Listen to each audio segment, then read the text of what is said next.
So I thought I heard some bumping. I heard some dogs barking last night, middle of the night. I didn't think anything about it.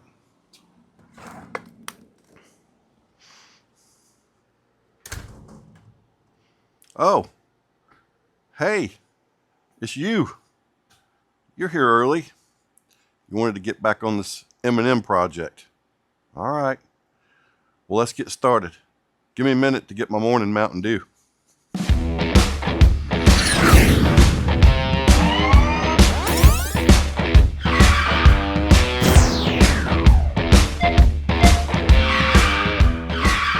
All right, so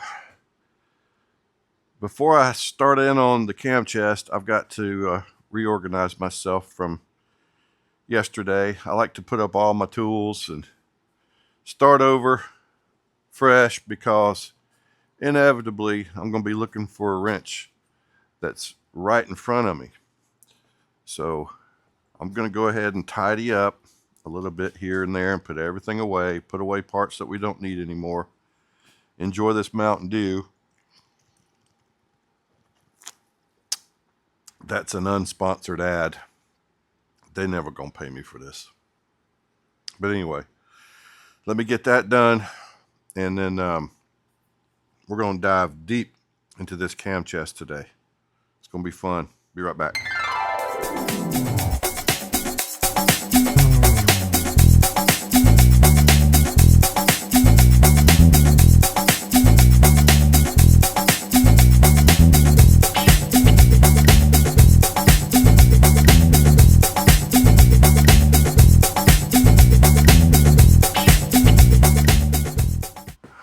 First thing we're going to do this morning is take these heat shields off and get this exhaust off here.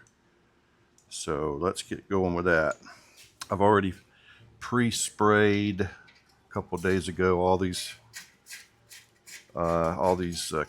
clamps and nuts and bolts and let it soak, because there's no telling when the last time, that one's going to be a fun one to get off, when the last time that this was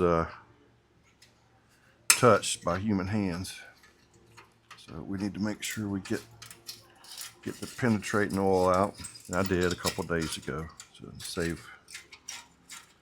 save a headache or two, man. Get that out of the way. Now we can break these loose, I hope. Yep. Penetrating oil, y'all. Let's respray.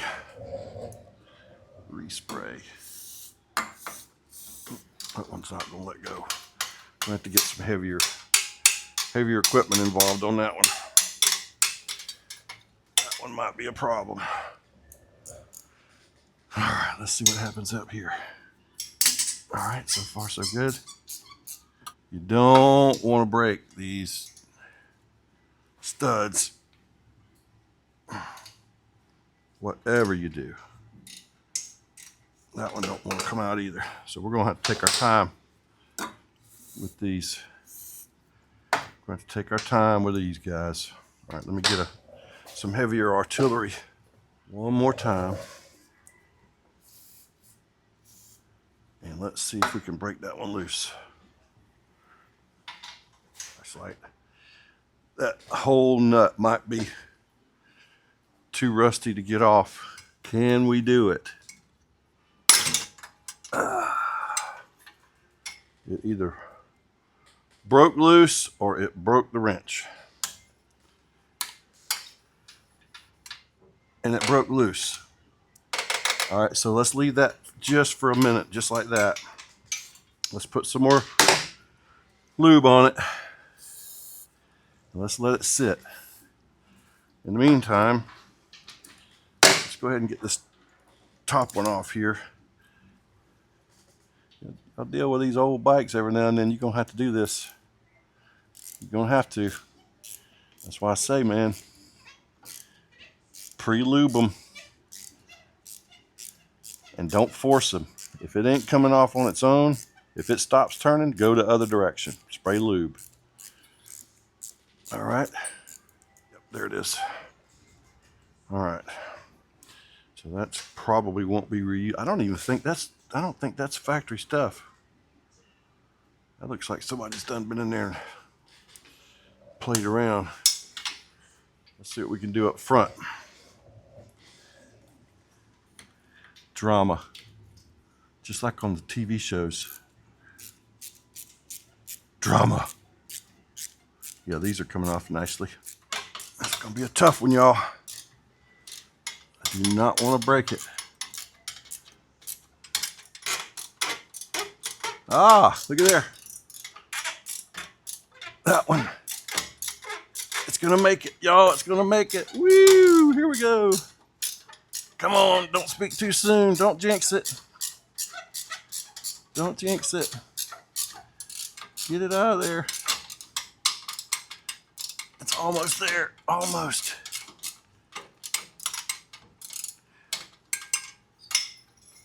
Right by hand. Look at there. Beautiful.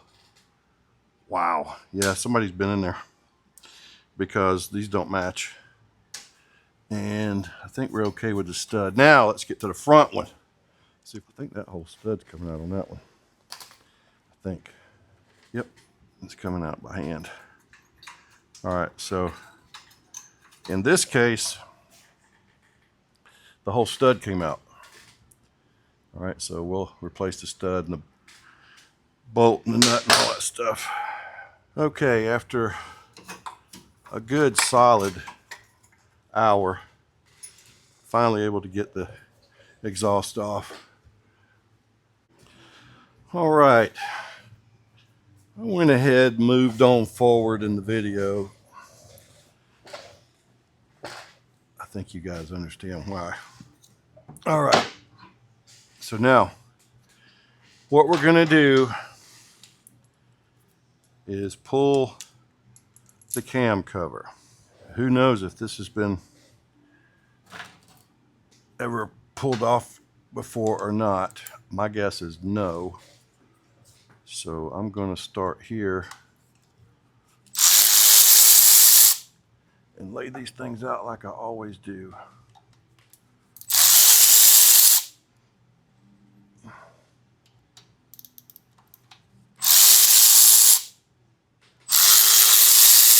right, let's see if we can tap it and get it to come off here gently. Yep. One little tap.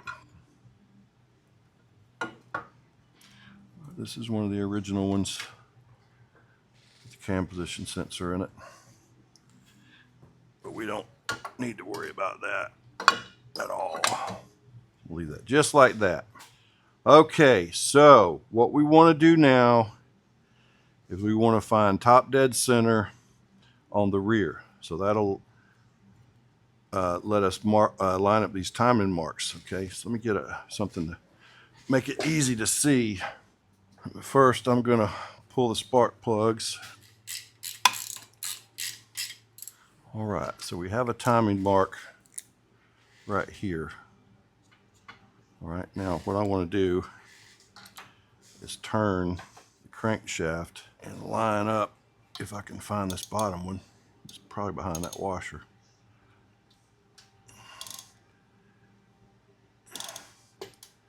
Yeah, I'm going to have to take that bolt off so I can find the timing mark.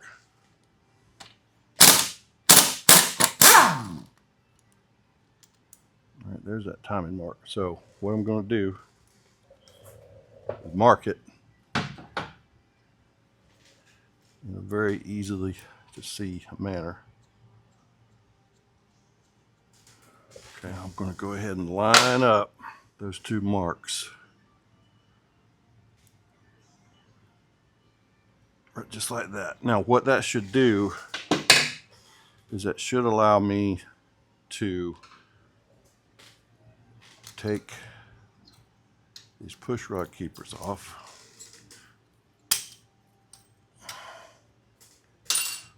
Just like this. Okay. Ooh, we got some rust up in there. Where's my spray? Right there. All right, let me grab a pair of pliers. So there's one.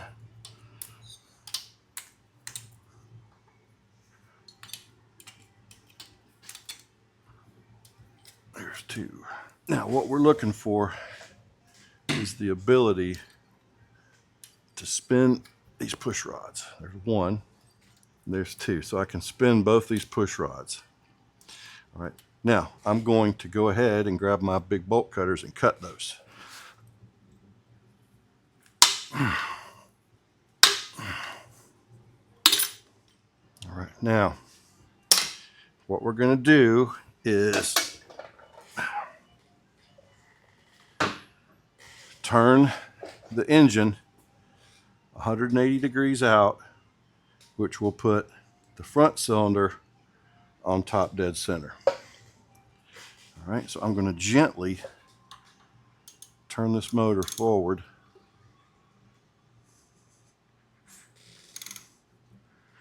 Just like that.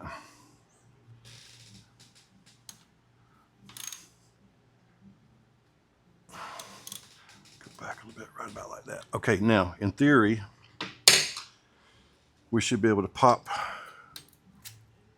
these keepers off.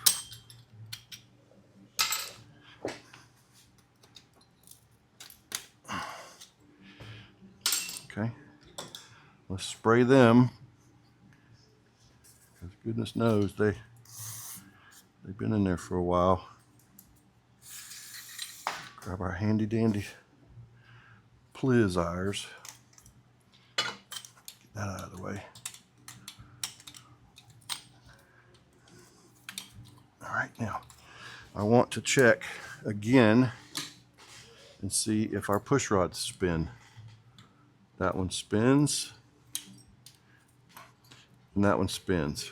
Okay, let me explain what we're doing with this spinning thing in case you don't know. Those of you that do know, enjoy it for a little bit. Those of you that don't know, what we're doing is we're taking the pressure off of the valve train. There's big heavy springs up here that keep the valves closed. The cam has what's called a base circle, where it's not pushing anything and it's basically riding at zero lash. That's where you want the cam position to be when you cut these push rods, so that you don't damage anything. And I say you don't damage anything as I go in there with bolt cutters.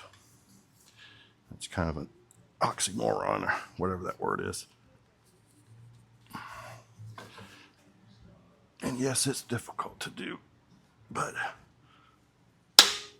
it can be done. None of this is going to be reused other than, well, I don't think any of it's going to be reused actually. As far as push rod tubes and that go. Okay, let's get this last one.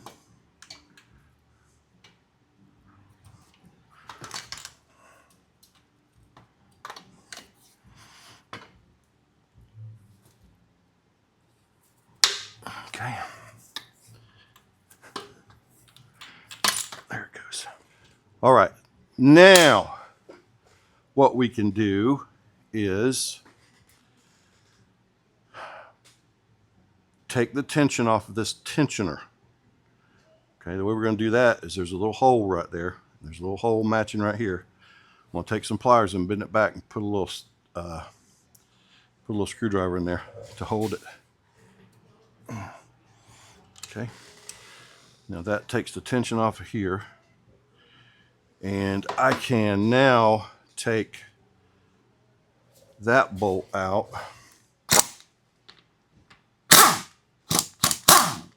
All right, now that will allow me to take this gear set off.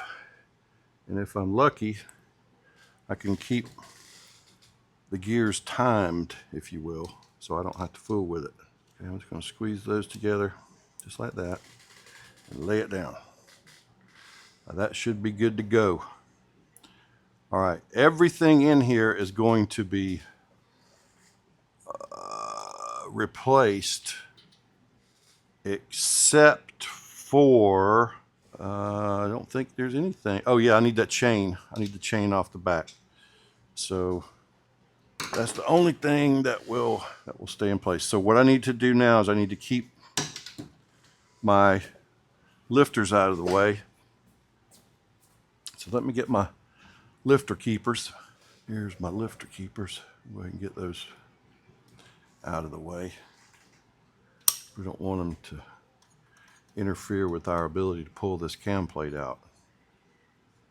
Those lifters can grab onto a cam lobe and then you have a little bit of problem. Not a big problem, but a little bit of one.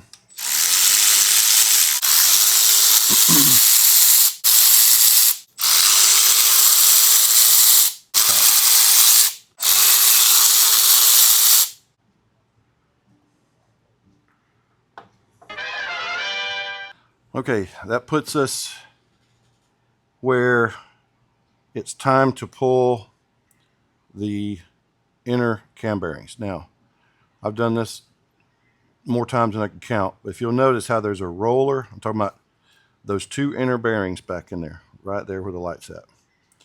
Now, if you'll see, there's a roller and a space, roller, space, roller, and a space. Those are no bueno, they ain't no good. They got to come out. So we're going to get our extractor, our bearing extractor, and pull those out one at a time. All right, this is a bearing extractor. And what it does is this part of the tool goes in the center of the bearing and the hook part hooks on the back of it. What keeps these from compressing and pulling out without pulling the bearing is this rod that goes through all the way, and it keeps these from compressing. Now, every time I do this, it makes me think of a rattlesnake. And you know those people that handle snakes, you know, for religious reasons or whatever. Eventually, they all get bit by a snake. Well, that's what happens here. Eventually, if you do this enough, you're gonna get bit. By that, I mean the bearing's gonna come apart on you. I don't think that's gonna happen on this one. I hope not. But I'm certainly not gonna jinx it. Now, I tap that through all the way till I hear it. All right. Touch the crank. So far, it's not doing that, but we're going to keep going with it.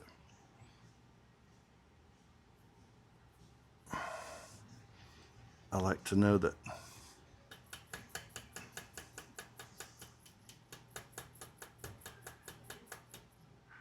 all right, maybe that's as far as it needs to go. Okay, so now what we're going to do is spin that big one,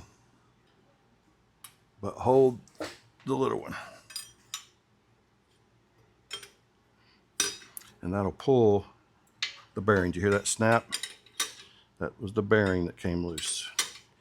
If you hear crunching, stop. Stop. Get the biggest magnet you can find and hook it to the side of this tool and hope for the best. Because what has and will happen is those little tiny rollers fall into the crankshaft and they're gone forever. The only way to get them out is to take the motor out and split the cases. Use a quality tool, and there's your bearing right in there. Okay? Okay. Let's spin this apart, and then this comes apart, and there's your bearing right there, just like that. Okay, no harm, no foul. Put the nut back on. We can go back to the snake charming church and try it one more time. Then if we don't get bit by a snake, we'll leave that church and go drink some beer. Okay, so I'm going to go ahead and tap this in. Just like that. Okay. Now let's tighten this down. Let's try this one again. Back to the Snake Charmer Church. Let's listen for the strike. That one didn't strike. But that don't mean it ain't pulling out. So we'll keep going.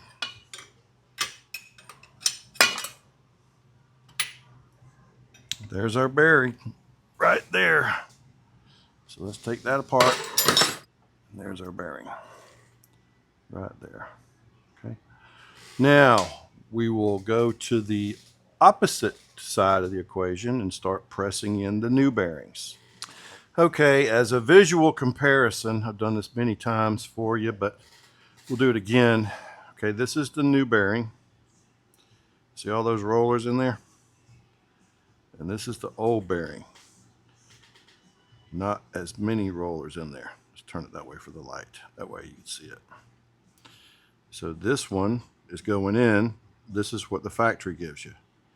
This one's twice as good, literally. All right, so now let's put the good ones in the cam chest. These are always installed with the numbers facing out. Maybe you can see some numbers on there. But there's also a tapered side. See, this side right here is kind of rounded. This side's kind of flat. You want the flat side or the side with the numbers, letters, facing you. So we've got this tool, which we've put a couple tools together so we can do it at the same time. We've got a lot of the tools come with just one, but we've bought these many times. We have doubles, so I made it so you could do all this at one time. So what we're going to do is we're going to put on these bearings. They are dry, so I'm going to put some assembly lube on these new bearings, just like so, and orient the letters out like that, because we're going to be pushing these in. Okay, so let me grab this other bearing, put some assembly lube on it.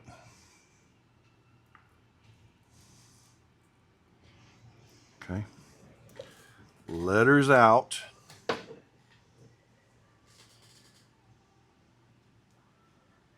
Okay, and then we're going to back these down. We're going to give ourselves plenty of room.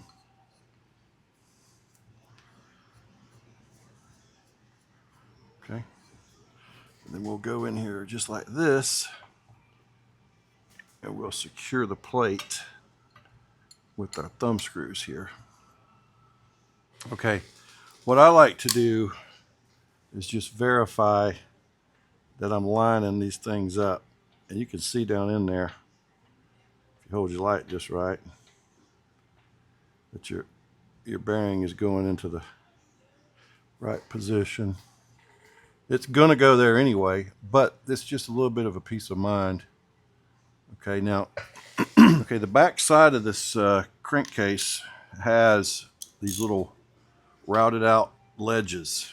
Okay, so these bearings will get up against that ledge and stop.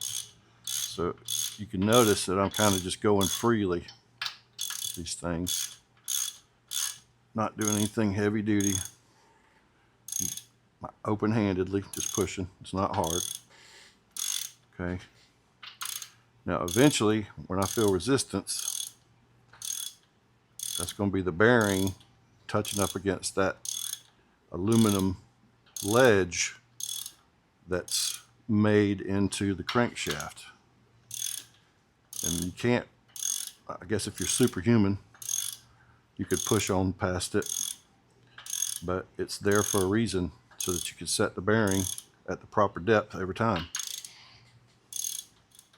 There, okay, there it is. That's it.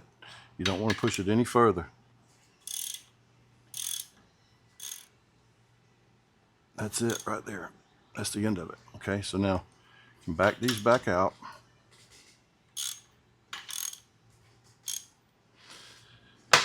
And just spin them out a little bit, and then take your thumb screws out. And the tool comes out.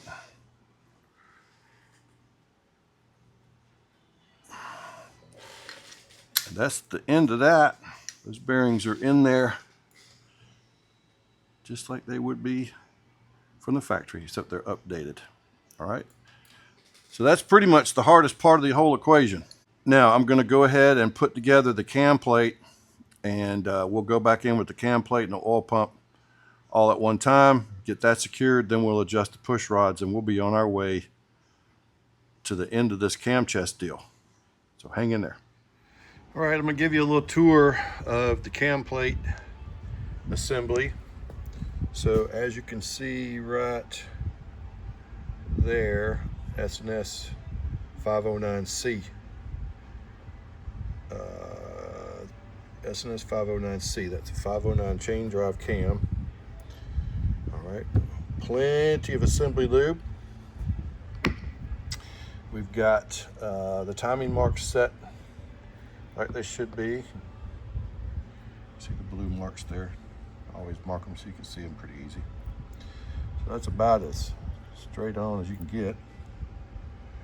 And then we have the fueling inner cam chain hydraulic tensioner.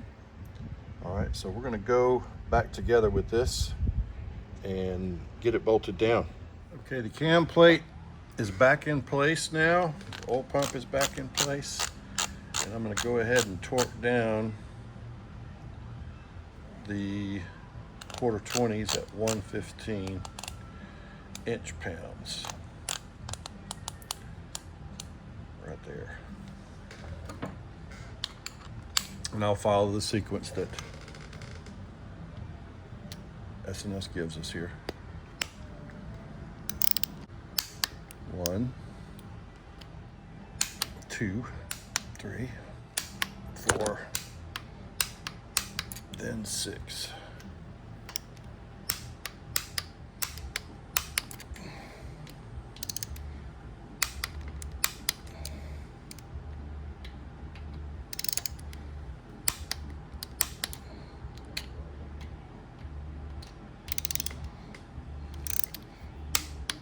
So we are good to go as far as that's concerned.